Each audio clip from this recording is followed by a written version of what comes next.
Hello, my name is Corey Rosen, and you're listening to the Story Podcast. I have a super awesome guest today, but before we get into that, I have some merchandise. If you really want to support, we have stickers, and we have shirts and hoodies with the logo and the first 50 guests on the back. Today, I have on Mr. Silas Angelino.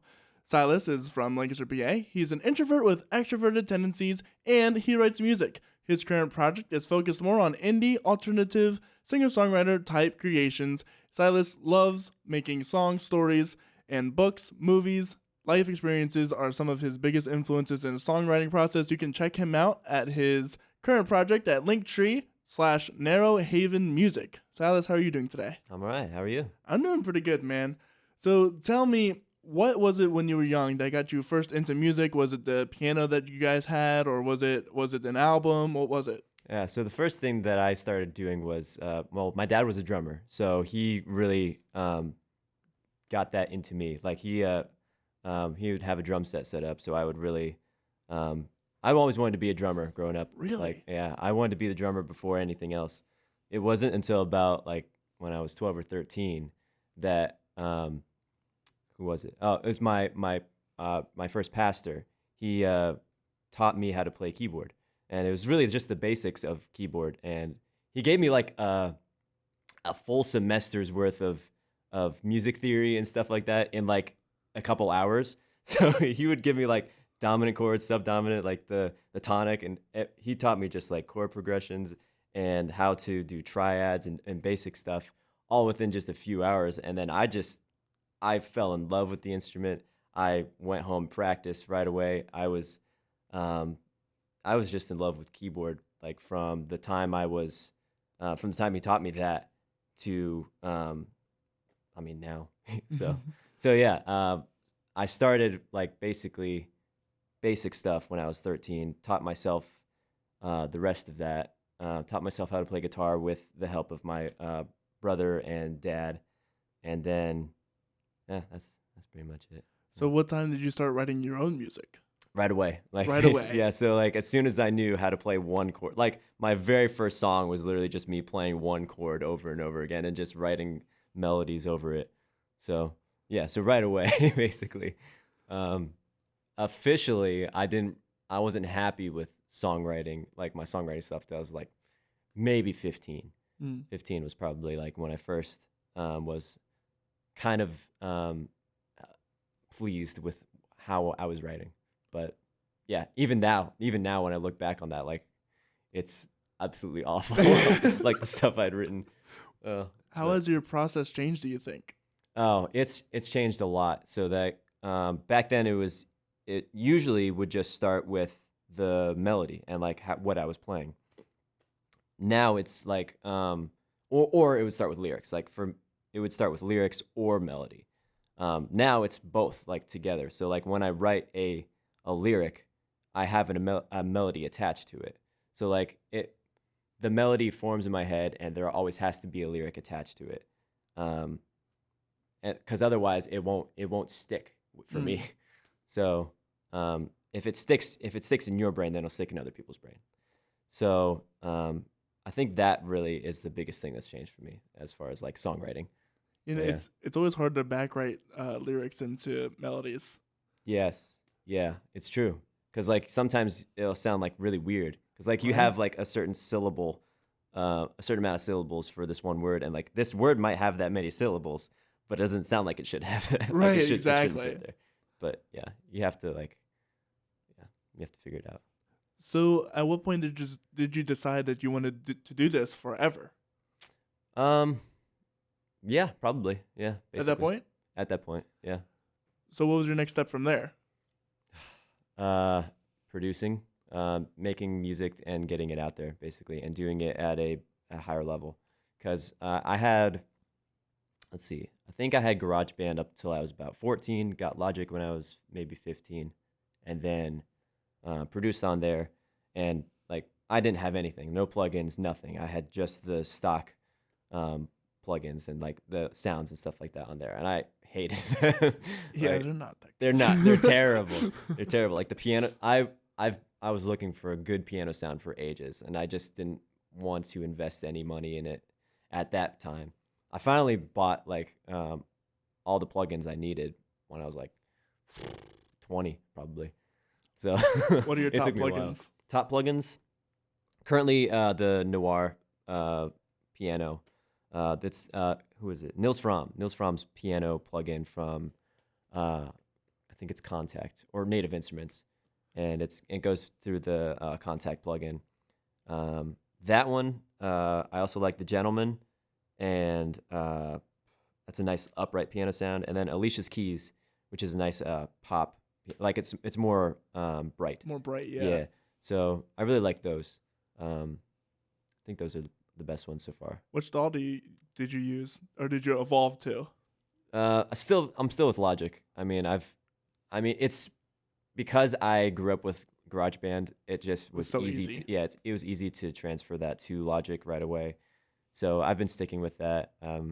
I've still been learning it. Like I'm definitely not a pro at it. I'm still very much an amateur when it comes to like producing on Logic itself. But yeah. So what time did you decide that you were going to go to college or higher education? Yeah. So I think I started in high school. So like the program here, the Jumpstart program here, allows high school students and as juniors and seniors to take college level classes from just one. I think it's just one three credit class per semester. So I started that like right away. So as soon as I was a junior in college or junior in high school, as soon as I was a junior in high school, I started taking those classes, like one class a semester. The first one I took was what was it? Intro to Worship Arts, I think. Intro to what's the one? It's Worship 101. Yeah, I know what you're talking about. I can't remember. I don't remember what it's called, but And it changed every year. Yeah, it's probably, yeah. It is basically the intro to like the department, really. Yeah, really, for like everybody in that department. Yeah. And that I think that was the first year Paul Thorlickson was on, and I think he was co-teaching with Ryan Shank. And that was when like that class itself really put the nail in the coffin that I was coming here, like for sure, because I loved the people there, I loved the staff, and as soon as I took that class, I just wanted to be a part of the program right away. So I graduated high school, came here right away, and yeah, that's where it's been. So you are also a Christian. Yes. How did you balance? Because you talk about you have two different things you got going on here. You're a Christian and you love worship. Yeah. You sound like Phil Wickham. I've been told this so many times. And you also want to write pop. How does that intermingle or separate each other? Sure. So I really love writing. I like writing for both. It's tough to unite the two, and some artists do that very well. For me, I started out writing story songs with like most of it is either breakup or love songs. And there's just so much beauty in that, and there's a lot of redemptive storytelling in that as well. Mm. But it's not explicitly Christian. Like you can't tell, like because it doesn't say Jesus or the Lord. But I think it's beautiful art, and that was like I gravitated towards that right away because of who I was listening to. For me, worship music it seemed too easy to get into as like as a popular artist. For me, like, okay, so I have a whole thing about I really don't like where the Christian celebrity culture is currently, and I did not want to become a Christian celebrity, if that makes sense. I didn't want to become the next Phil Wickham. Mm. I didn't want to get in that. I didn't want people to idolize me because of the music I was making.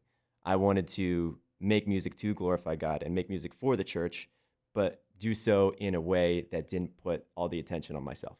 Does that make sense? No. That's the whole battle of the worship leader, right? Yeah, exactly. So that's why I decided to just make like indie pop, singer-songwriter stuff and put that out as a project, like as an actual way to possibly make money or like use that as my potential career. and not as a worship leader trying to make money only by writing worship music. So yeah, that's why it's separated like that. No, that's interesting because on the one hand, you have the question: is the worship music released anywhere? My worship music? Yeah, It's not currently, no. and that's part of the reason, right? Yes, exactly. So that's really interesting because you have some banger worship songs. Well, thank you, but yeah, that's the reason why. Right. So tell me about why you said you think it's great art, the breakup, the sad boy songs. Sure, yeah. Is that also because of where your voice lands, or have you Can tried? be. Yeah, it can be. Yeah, so like my voice can be very similar to like let's see. The style that I've been going for has been more of a that kind of style with just singer-songwriter, and it's really who sings a lot like that. Sleeping at Last, Phineas, like sad singer-songwriter kind of stuff. It sounds like the slower Ed Sheeran kind of stuff. Yeah, a little yeah, bit. yeah, a bit like that. Yeah, so I think that's why my voice tends more towards that style.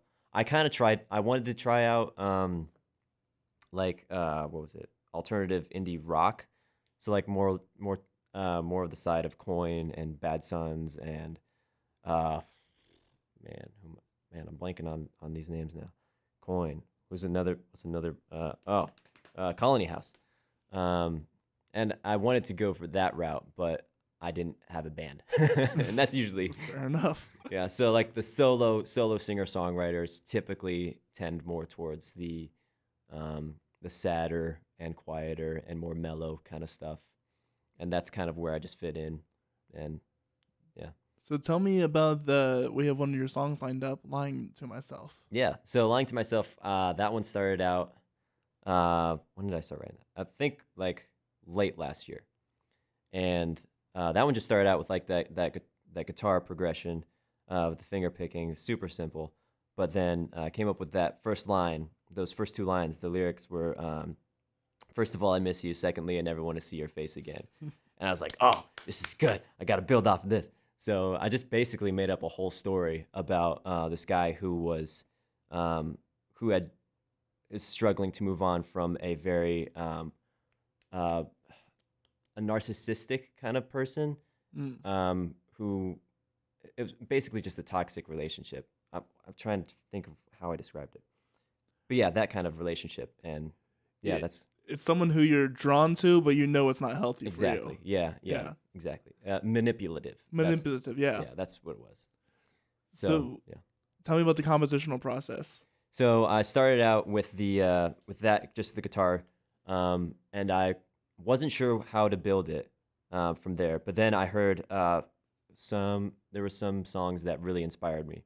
It was what was it? This one song by Dean Lewis. I think it was Waves. Waves by Dean Lewis, and another song by Louis Capaldi. I think it was Hold Me While You Wait.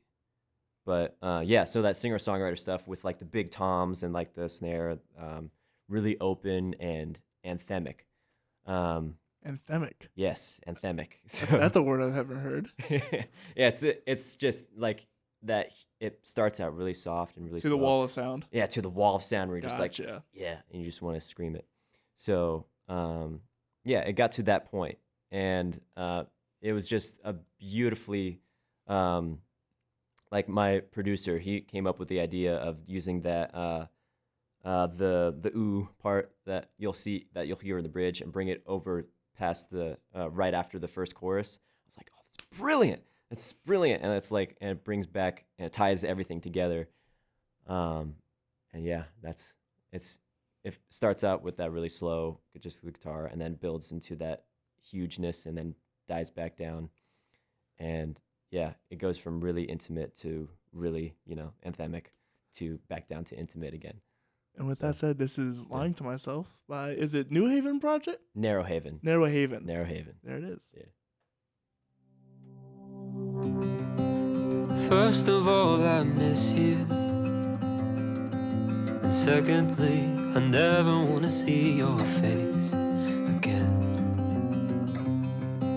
I get that it makes no sense. Oh, but I've been trying to forget that I remember you exist. I'm just exhausted, 'cause you said you needed me, and I took that way too seriously. So forgive me for saying I'm sorry. I don't need nobody except maybe you. Is it true love if I don't love anyone else? Maybe it's time that I stop lying to myself. I'll make another playlist with words I'd say directly to your face if I was brave enough. But instead I will give it a title that matches yours. Then listen with my headphones in and wonder what I'm crying for. I'm just exhausted, 'cause you said you needed me, and I took that way too seriously. So forgive me for saying I'm sorry. I don't need nobody except maybe you. Oh, is it true love if I don't love anyone else? Maybe it's time that I stop lying to myself.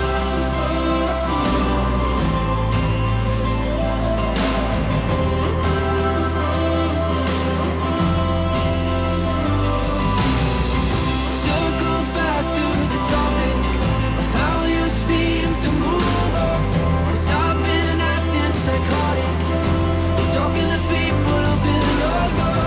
I'm not even talking to you, I'm talking to myself. 'Cause I'm afraid of you, I'm afraid of the truth. So forgive me for saying I'm sorry. I don't need nobody except maybe you. Is it true love if I don't love anyone else? Maybe it's time that I stop lying to myself. And that was Lying to Myself by Narrow Haven. So tell me about the process of starting that project. What did you have to do? What was the line to having this idea and making it full-fledged, getting a producer and all that jazz? Yeah, so I've been with John Sandbrick / Thornwall Studios. His project, he moved to Rock Lidditz now, so he's got a studio over there now. I've been with him since he was, let's see, I think it's about 2 years now, and yeah, he's just a phenomenal producer. He does vocals really well. Clearly. And I've been, yeah, I was looking for a guy that actually knows how to mix and make my voice as clear as I wanted it to be. And it's just phenomenal work. Like, I keep going back to him. He's done amazing work. He's helped with a lot of projects ever since Scared, I think, was the first one I did with him. And yeah, so he's just got the intuition as well for like the sound that I've been going for, and that just really helped when I was starting out, like the recording process and the tracking. Yeah, he's good. He's good at what he does. Why is it called Narrow Haven? My project? Yeah. Narrow Haven. So that's there's a place in, it's the book, The Voyage of the Dawn Treader from the Chronicles of Narnia. There's this place called Narrow Haven, and it's this place that, who went there? So it was King Caspian, Edmund, Lucy, and Eustace. They all went there and discovered this slave trading business and actually were enslaved from it, and because they didn't realize who they were. And like they went through this really rough time there. But then the one guy who had bought Caspian as a slave, he recognized him and realized who he was, and then King Caspian came through and basically eradicated the whole slave trading business. He made everything right, and yeah, it just made everything right, basically. So I really liked that analogy for how when Jesus came to earth as a person that they didn't recognize, and then when he's coming back, he will like Wipe it clean, yeah. he's just he'll make all things new. So I kind of like that analogy. It was the analogy that was of a 13, 14-year-old. How old was I when I made that name? But Really? yeah. So I've stuck with that ever since. I haven't had the energy to think of anything else right now. So yeah, And then all the complications of switching over projects. exactly, yeah. So I've just stuck with that. Yeah, and it's kind of cool still to still have that analogy attached to it. So yeah, that's why. Do you have any plans to make it like a full band, or is it going to be a solo project, do you think? I think this one is probably just going to be a solo project because of how singer-songwritery it is. Yeah, it'll probably just be a solo project. Then do you have plans to start a new project with a full band? Potentially. So you know how I was saying, like with indie rock, I really gravitate towards that a lot too. I might get into that again and actually form a band and get a indie rock project out there, or alternative rock, whatever it is, alt pop, alt rock, something like Some that. sort of music. Yeah, something that sounds like what a lot of like what I listen to. But yeah, maybe. Awesome. We'll see. So questions. Yes. Uh, Answers. right. I keep forgetting that the Chronicles of Narnia is more than one book. Oh yes. And just not the movie. It's yep. Yeah. It's, Not just well, The it's Lion, the the Witch. three. Yeah. Well, the three movies, and those were Wait, there's amazing.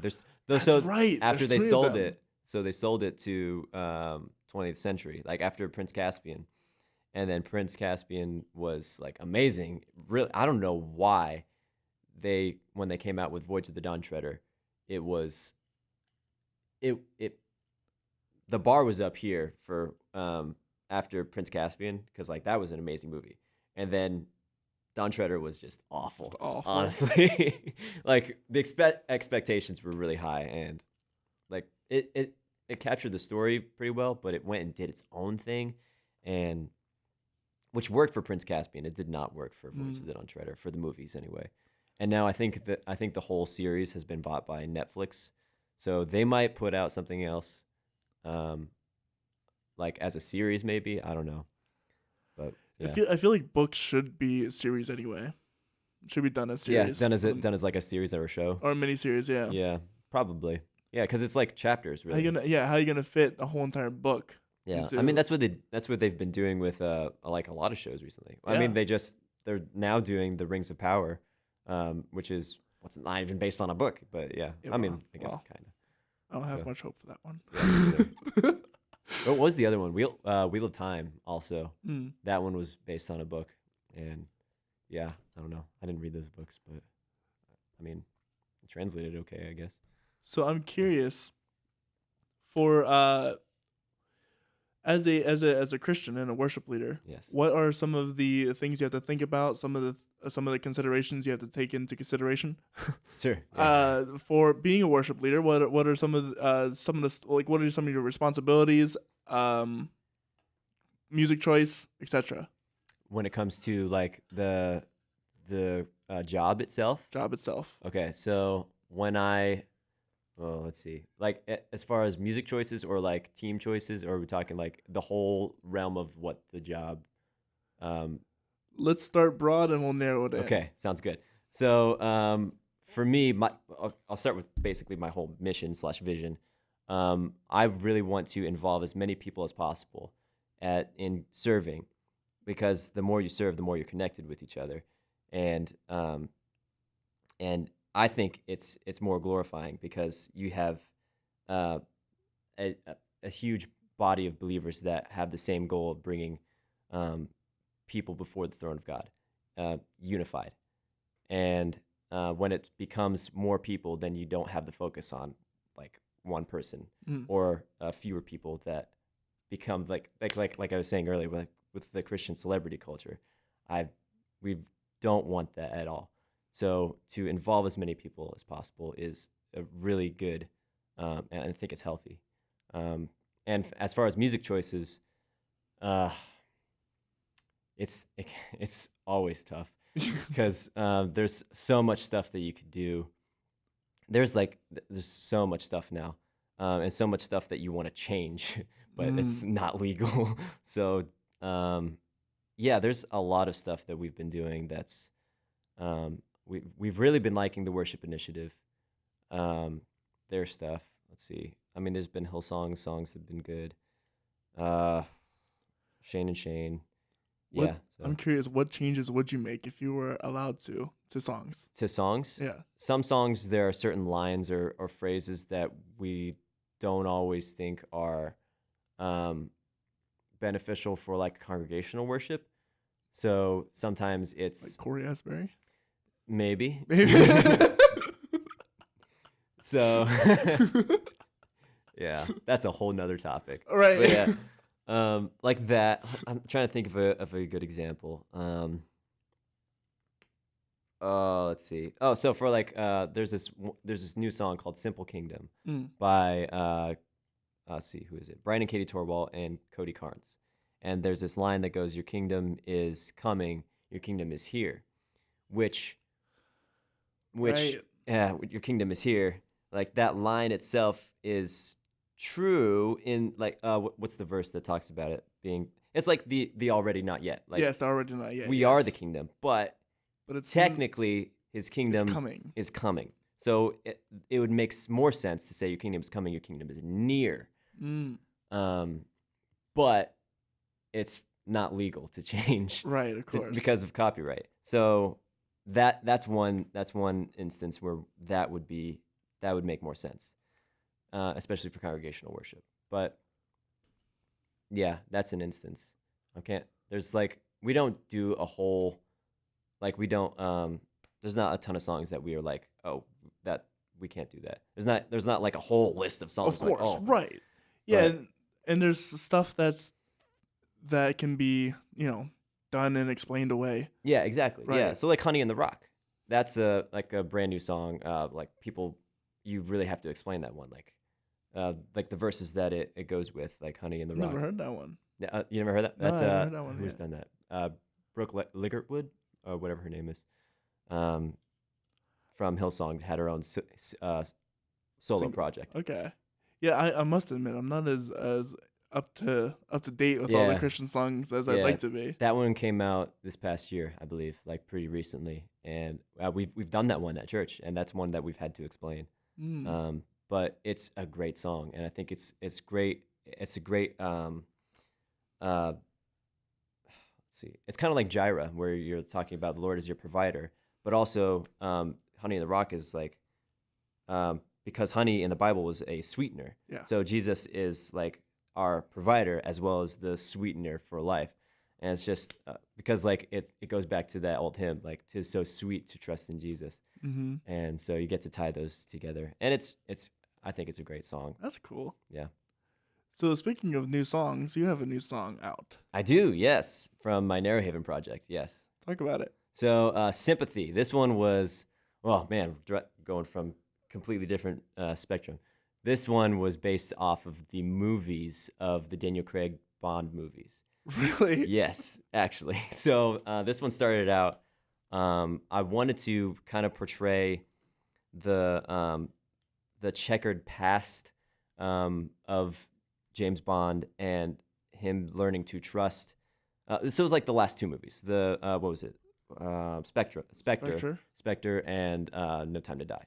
Yeah. So really going into that love relationship that he had, and talking about how his checkered past and her secrets, those two personalities, but they needed each other really, and they complemented each other. So it's just really talking about those two, and and kind of like it's loosely based on that because it's also kind of talking from personal experiences too, not like explicitly, but like there's thrown in there sometimes. So this is Sympathy from the Narrow Haven.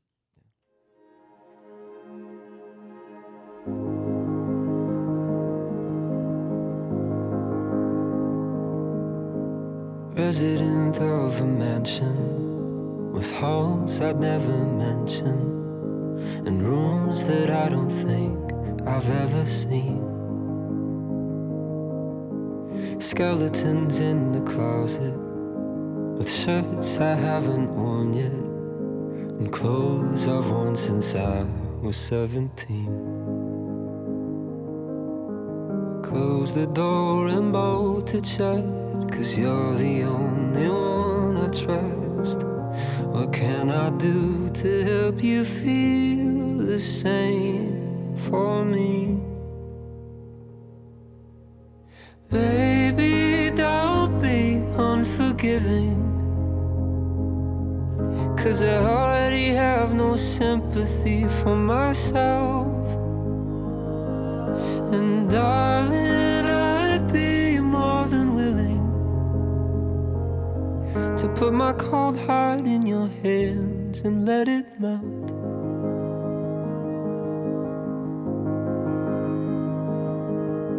Shrouded in all your secrets, with walls to hide your weakness, a resolute but hopeless mystery. But I can see through the surface, you're alone to hide your loneliness. And I know, 'cause you're an awful lot like me. So baby, don't be unforgiving, 'cause I already have no sympathy for myself. And darling, I'd be more than willing to put my cold heart in your hands and let it melt. So long after the days we are pushing up daisies, I will be yours. The thorns on the roses, I may never know if I've seen them all, but I'll give you all of me, unreservedly, yeah. Baby, don't be unforgiving, 'cause I already have no sympathy for myself. And darling, I'd be more than willing to put my cold heart in your hands and give you all I am, 'cause only you could understand what I have felt. I put my cold heart in your hands and let it melt. And that was Sympathy from Narrow Haven. Tell me about the compositional process or the songwriting process for that one. Yeah. So that one started out with the piano, and the piano and the melody. So I was really inspired by Phineas's "What They'll Say About Us." That song was really inspiring to me for like the sound of it. And then because of the James Bond movies, I wanted to make it very cinematic and very kind of Hans Zimmer-y almost. Yeah. And I think it all came together and kind of sounded like that. But still like that chill kind of aspect, and chill and sad, and singer-songwritery, because that's me. And then there was a lot of other influences, like that last chorus with the staccato vocals in the background. That was really inspired by Labyrinth and his. He did the soundtrack for Euphoria, which I haven't watched, but You mean Hans Zimmer? no, Labyrinth. Oh, Labyrinth. Labyrinth. Oh, okay. Yeah, so Labyrinth, a movie. Yeah. Oh, yeah. No, so this is an artist named Labyrinth. Yeah. The guy that wrote who was it? Jealous, I think. Jealous. Oh yeah. Yeah, that guy. I play that song all the time. He's a phenomenal composer and songwriter. He wrote a whole bunch of other songs, like hit songs back in the day. But then he wrote the soundtrack for the Euphoria shows, which, I mean, I haven't seen any of them, but like the music is amazing. Like that was for Angels. What was it? Angels Sing, I think. But yeah, that was it was just a beautiful soundtrack, and yeah, I think he did most of like the production and stuff like all himself. Like it's just Wow. tons of songs, and he did them all himself. So yeah, he's pretty cool. So that was really inspiring for me. And then I think it took me the longest to write the lyrics. I think lyrics usually takes me the longest for anything, just because I value lyrics in songs so much, and I hate for lyrics to sound cheesy and cliche. So I really try to take my time on that. But in other instances, though, it makes sense to write the cliche line or something like that because it's familiar and because it's kind of what you expect, because it's a pop scene, really. Yeah. And you're trying to reach as many people as possible. It's cliche for a reason. Yeah, exactly. So because it works. Yes.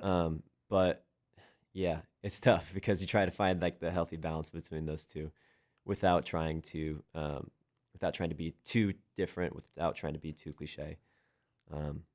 So There's yeah. been a few genres coming out. I don't know what to call it, but each of its genre, like there's a country song that says this is the worst country song of all time. Yes. Have you ever heard that I think song? I have. It's the best country song I've ever heard. That's great. Because it's satirical. Because Like, it's so satirical, Yeah. satirical music. I've been getting so much into. Have you Yeah. heard "This Is the Worship Song"? probably. Oh wait, is that This is the chorus. Yes. It's in loud now. Yep. Yeah. Stuff like that Yeah. kills me. There's another country song, parked out by the lake, and the only lyrics in the entire song is "I'm parked out by the lake, a lake by 80 miles from Santa Fe," Uh-huh. and it That's goes it. throughout the entire country song. Oh my goodness. And it's so good. And the first time I listened to it, I didn't clock it until the Yeah. second verse. And I was like, Like, wait a minute. He's just saying the same thing over and over. He's just saying the same exact thing. I was ashamed. I was like, wait a minute. Because I wasn't really paying attention to it. I was just like, oh, this is cool. And then it clicked. I'm like, Yeah. this is the same exact lyric he's been Yeah. saying this entire time. And a lot of people could get away with that too, because like that happens in music a lot of times, Yeah. especially worship music. Oh my gosh. Talk about the bridge 50 million times. Yeah, we won't get into that. Yeah. Yeah, for sure. So Yeah. what's the process like to get something into a demo Mm-hmm. and then get that up into a final product? Sure. For me, most of the times, if I'm writing a demo, it's for church. I usually write complete songs, and like, well, for me, demos in Narrow Haven are just, what's the app? The voice memos.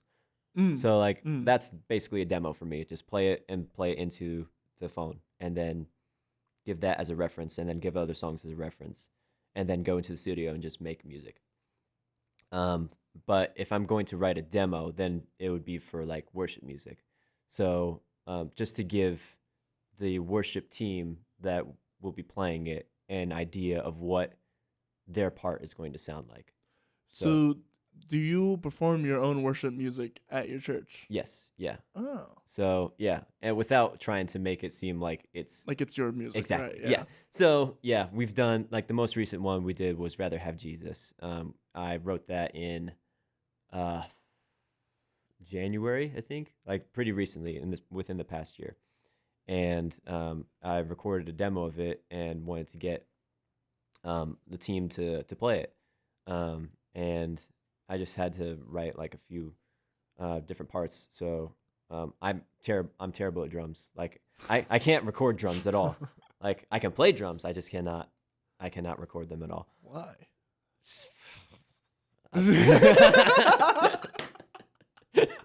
I just can't. I don't know why. I've not experimented with it enough. Like I don't know the miking. I don't know how. I probably could learn it if I wanted to, but I really just mic'd the kick and the snare and just did that basically. Pretty much all you need anyway. Yeah, that's exactly why. So Right. like just to give people an idea of the groove, like the drummer, the idea of the groove. So yeah. So talk to me about the writing for "Rather Have Jesus." Yeah, so that one was a intentional writing based off of the hymn "I'd Rather Have Jesus." But it was like a reflective kind of in saying that I think the lyrics really came first for that one, because that one was more of like a journal kind of thing, where I was talking like, Lord, you are worthy of the time that I have. There are so many other things that I could be giving my full attention to, but I'd rather have you in every single moment. I'd rather have you. I'd rather have time with you, because you are worthy of the time that I give. So over every other thing, I'd rather have Jesus. And so those lyrics came, I think, almost right away for the chorus.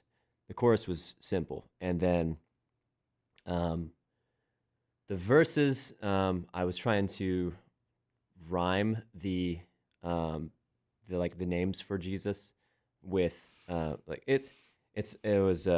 it was a lot. Yeah, I'm sure. It took me a while. So I tried to intentionally write those decently anyway. But yeah, like speaking to Jesus with his names, like, teacher, speak your word to me. What did I say? Teacher, speak your word to me. What was it? Jesus, lead us by your grace. Master, capture all my thoughts.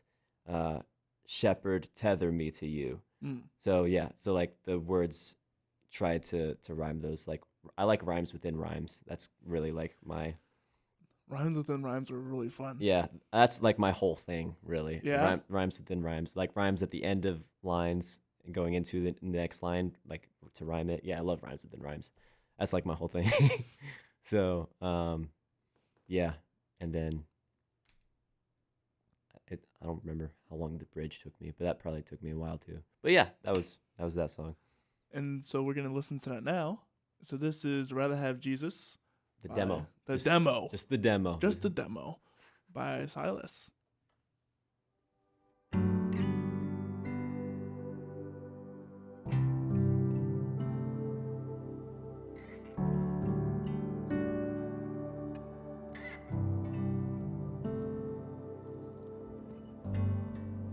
Teacher, speak your word to me, and I will be intently listening.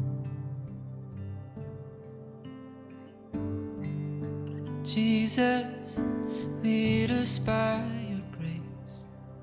We seek your face, we look to you for everything. 'Cause nothing in this world compares to you. I'd rather have Jesus, I'd rather be yours. I'd rather just sit at your feet and learn from you, my Lord. 'Cause there are so many other things I could give all of my attention, but Lord, I'd rather be yours, I'd rather be yours. I'd rather have Jesus.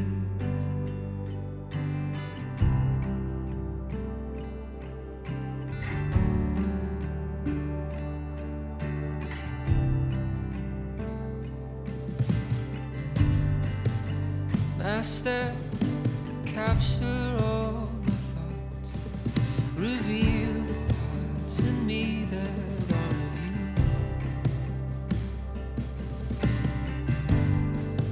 Shepherd, tether me to you, and in all I do, I long for you to guide my heart.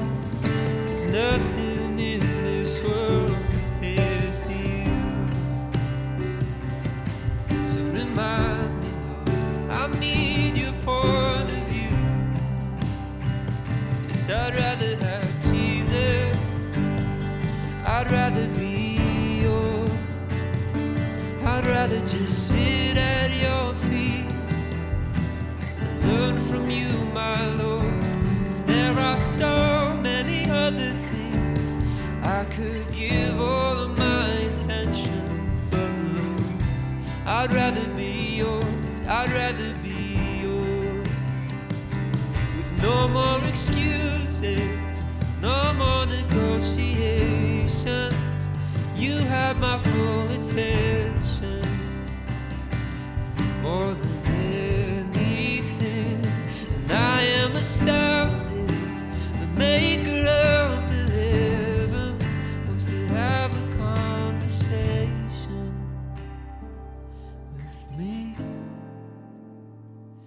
I'd rather have Jesus. I'd rather be yours. I'd rather just sit at your feet and learn from you, my Lord. 'Cause there are so many other things that I could give all of my attention, but Lord, I'd rather be yours. I'd rather be yours. I'd rather have Jesus.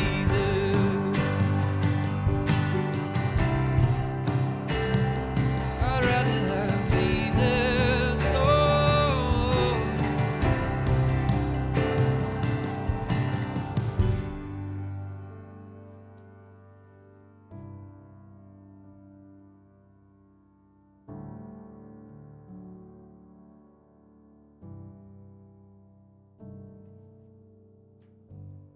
And that was Rather Have Jesus by Silas. And that might be the only place you hear that.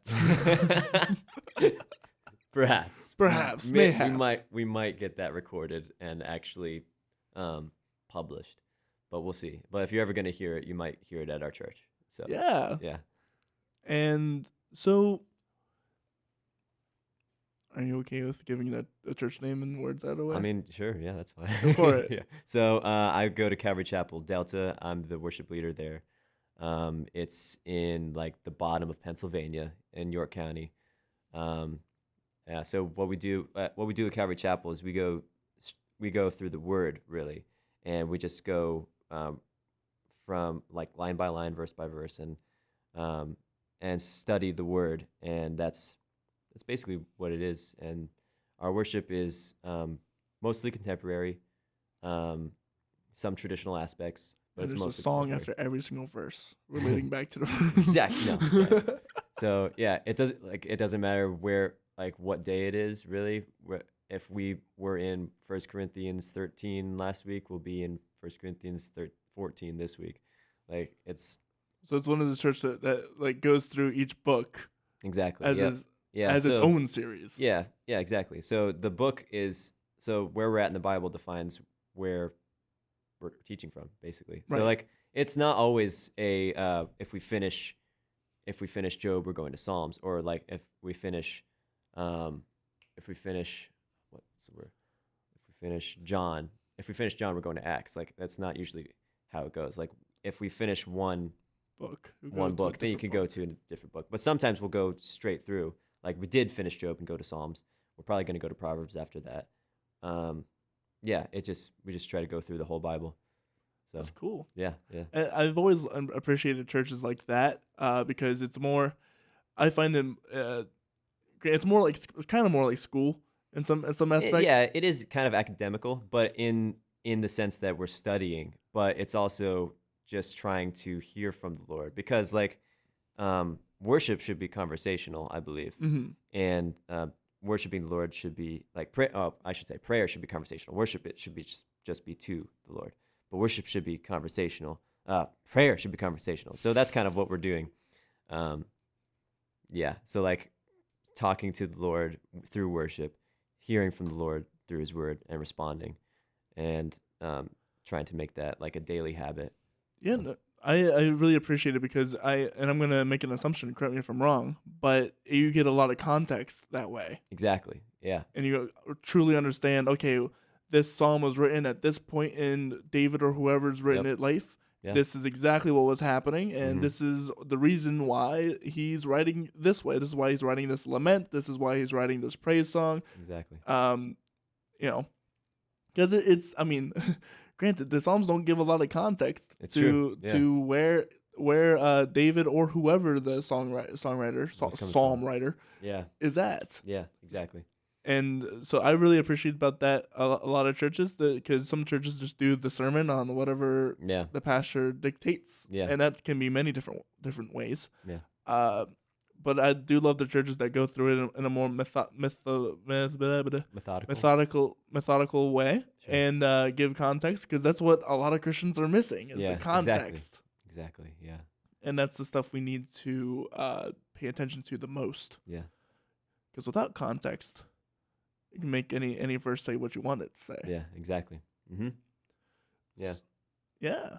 Yeah. So if you want to hear any of that stuff and hear a church, go to a church like that, go check out Silas's church. Yeah. So how does one, as a person with a family, how do you balance between your music writing, producing, and then having to, I hate to say deal.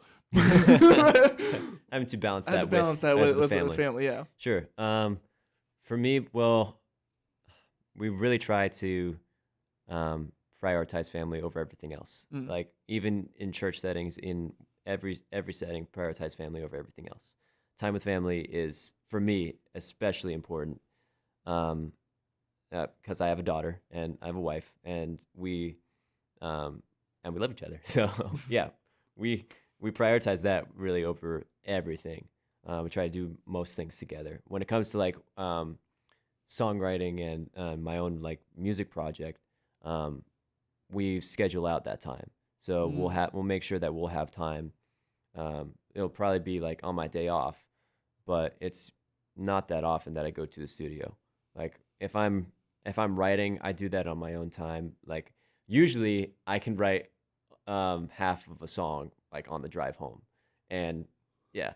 So How do you do that without crashing?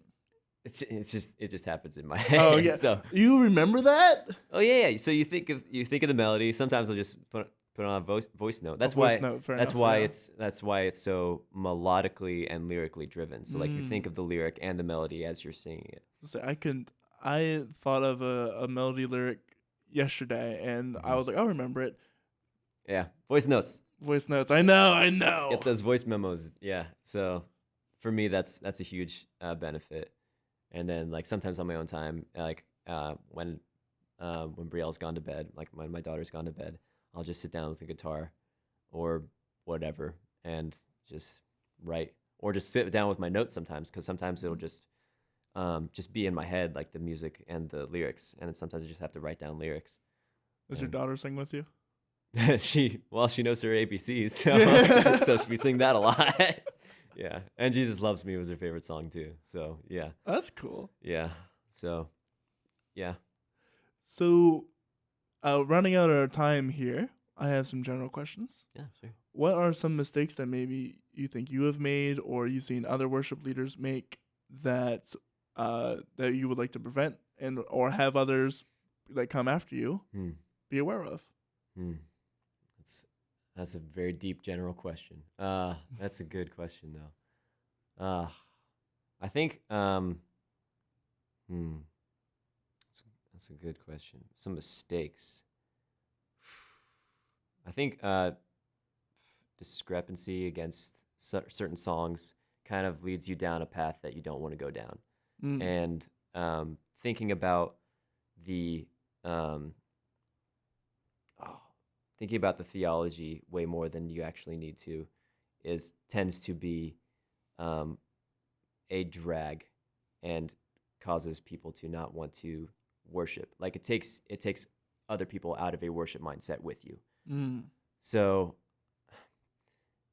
and it's tough too, because you want to worship in the right way, but at the same time you want to be able to create a culture where you're able to worship freely without the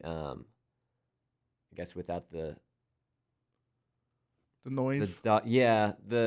I guess kind of making it dogmatic in a sense. You want it to be organic without it being robotic. Exactly. Yeah. Yeah, that's exactly it. So I think that's the biggest thing.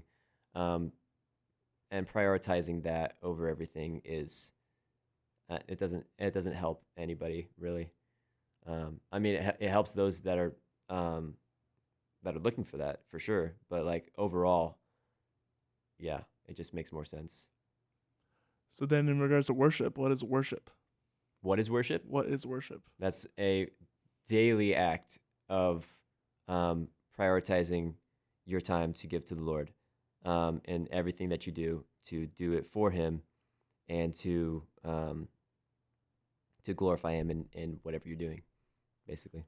What is one thing that you know now that you wish you had known when you first started? In worship leading or in songwriting? In worship leading, songwriting, family. Yeah. In any. Well, okay, that's one thing I know now that I wish I had known. Man, We can stick it to songwriting. let's see. That is a good question. Man, I'm drawing a blank now too. Probably. I'm gonna be thinking of this. I'm gonna think deeply on this. What is one? Yeah, something. Sometimes I take things way too seriously and actually think like Multiple. wait. things. I need. Yeah, exactly. So, probably the melody thing, like melody and lyric songwriting, because that saves so much time, as far as like writing. For sure. It saves a lot of time to write in a way that is memorable to you, so that it is Instantly. memorable for everybody else. It made things so much easier and way more memorable for me, and made my songs 100% better. Like it can turn a mediocre songwriter into a really good songwriter. Yeah.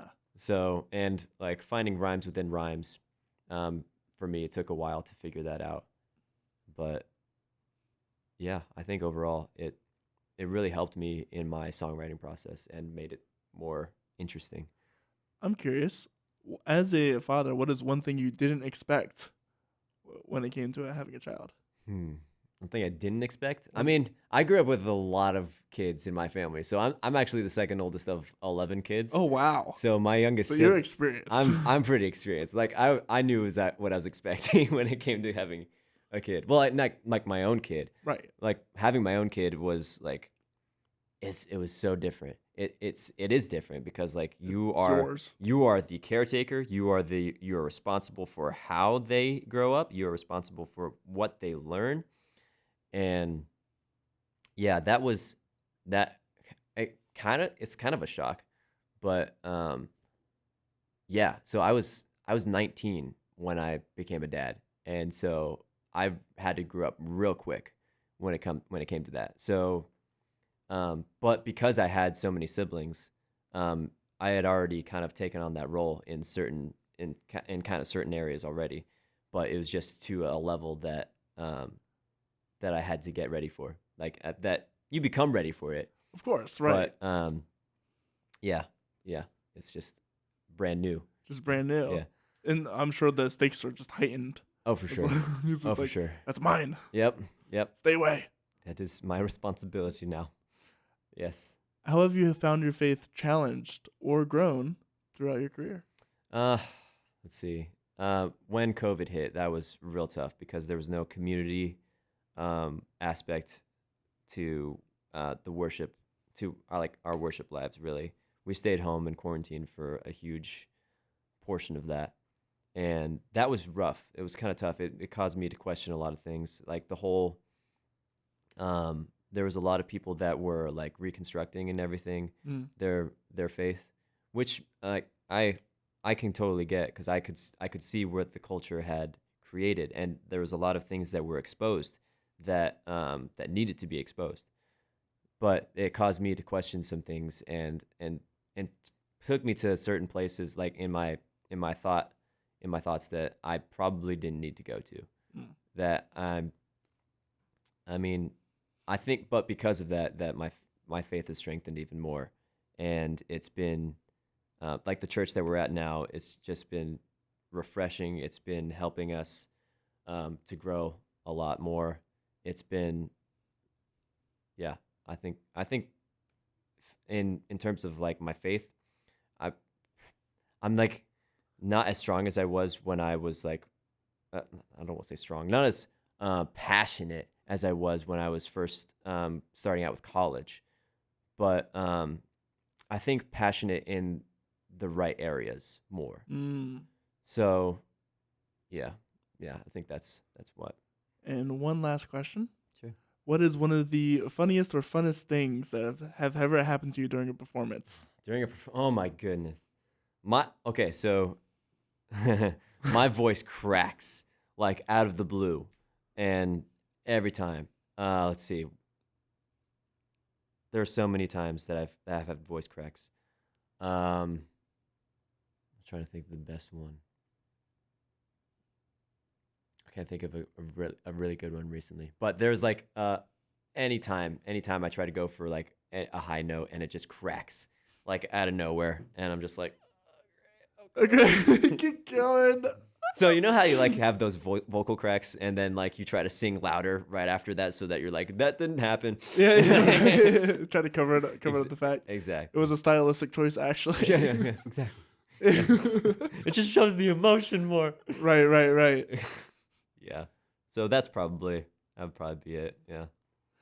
What was? Oh, one last question, because Sure, I just want to know this. What has been, and what is your reaction to all the people that say you sound like Phil Wickham? I mean, I guess I kind of see it. It's because I was so heavily influenced by him in like my upbringing that I sound like him, because like you sound like who you listen to the most, really. And it makes sense. But yeah, it's gotten old after. I'm sure after the first year, it was like, yeah, I already know. Yeah. Thank you. Goodbye. Who do you think I sound like? Like, yeah, there's some people that have said other names, but usually the name goes back to Phil Wickham. Like, and I think my tone has grown a lot more over the past, for sure. like even the last year, and it's So some of these didn't sound like Phil Wickham. exactly, yeah, because it's the tone has changed and the influence has changed, and the recognition of my own voice has grown. So yeah, but I get where that's coming from. No, it was definitely throughout the first few years, at least. That Yep. whenever you sang, particularly when you sang a Phil Wickham song, I was Yeah. like, "That's Phil Wickham." Yeah. Yep. Even most recently, like when I cover worship songs, people like comment on my posts or whatever, be like, "You sound so much like Phil Wickham." Like, yes, Thanks. I know. But also, Thank you. I know. Yeah, he was a great influence. He's good with and all that. But yeah, he's Right. like, I have nothing against him. I love. He's a phenomenal singer. Right, like, of course. If there's anybody I would want to be compared to, it would probably be him. Like over basically anybody else in the worship industry. Really? Probably. Yeah. Wow. It's probably one of the smoothest voices out there. He does have an incredible voice. Yes. For sure. Like if there was anybody else, I would want to be compared to. I can't think of another name. Maybe Mark Barlow at that point. But yeah, I'm not there yet. Mark Barlow's got such a smooth voice, and yeah. And I've said last question twice now, but do you have any future projects coming out? Future projects, yeah. So I'm still working on the EP for Narrow Haven, and that's probably going to come out at some point in the fall/winter of this year. Yeah. So if you want to have any updates on that, you can follow him at his Linktree, Yep. Narrow Haven Music, and you can find Silas also at his church. With all that said, I hope you guys have had a wonderful day. Please be sure, if you like or support this channel and what I'm doing, please be sure to like, comment, subscribe, share with all your friends.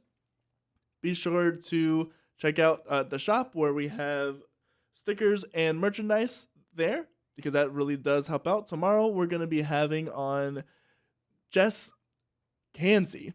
He's one of the hosts and program people. I can't remember off the top of my head. But he's definitely a host of a podcast on U Street Media, which is a local company that specializes in getting minority voices out, whether it be through comedy, music, etc. So I'm really excited to hear about that. If you want to tune in tomorrow to listen to that, please be sure to do that. Dude, listen, I'm supposed to be good at talking because I do this. Talking nonstop, yeah. I can't It's so do tough. it. It's so tough. Dude, like for me, when I pray as a worship leader, I had to grow into that. It took me so long. That's another good question. Yeah. How does one pray on the spot without it sounding so cheesy? Oh goodness! And like, how do you make an organic prayer? Because that was the biggest problem I had at LBC. It's still a problem. Like you still have to grow into it. Yeah, but yeah. There you go. Well, hey, another question for another time. I hope you guys have a wonderful rest of your day, and we'll see you guys later. Bye.